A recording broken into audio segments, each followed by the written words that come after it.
दोस्तों, स्वागत है एक और न्यू ब्लॉग। और लोग कैसे आशा करते हैं बहुत ही अच्छे दोस्तों होंगे। और आप देख सकते हैं आज हमारे घर अंकल जी आए हैं, अभी कुछ गाना सुनाने वाले आपको दोस्तों हैं, तो आप लोग बने रहिए ब्लॉग में आगे तक दोस्तों।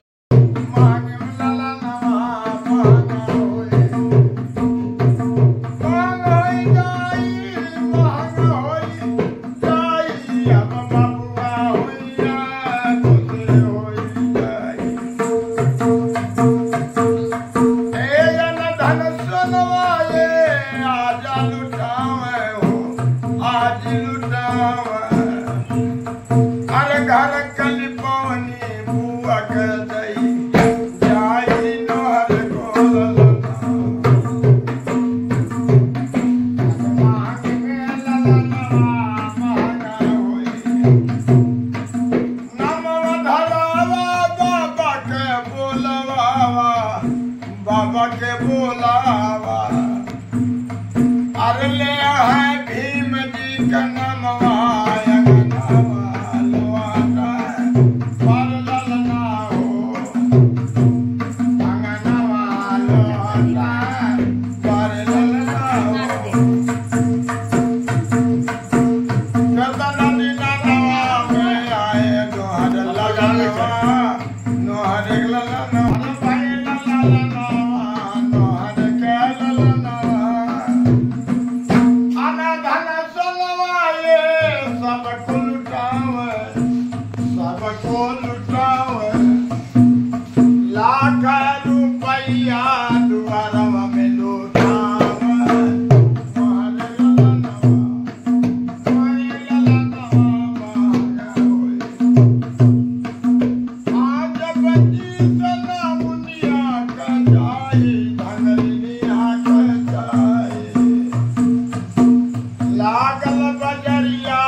अक्षर है जोड़ा अक्षर है बहनी हुई पता पैबे करब न कनैला बहनी कनैला वाली मिले जब पूछो कि बाबू घर हाँ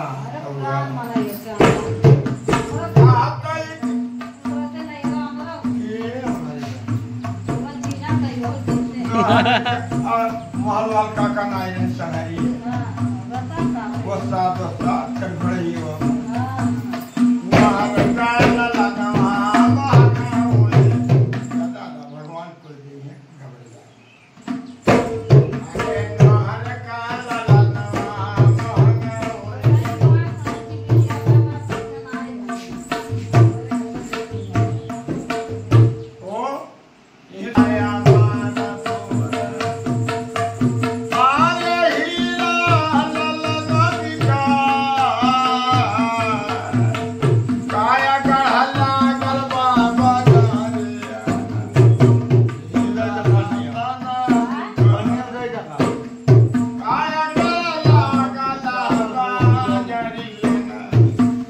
नहीं दे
महितलवा आज।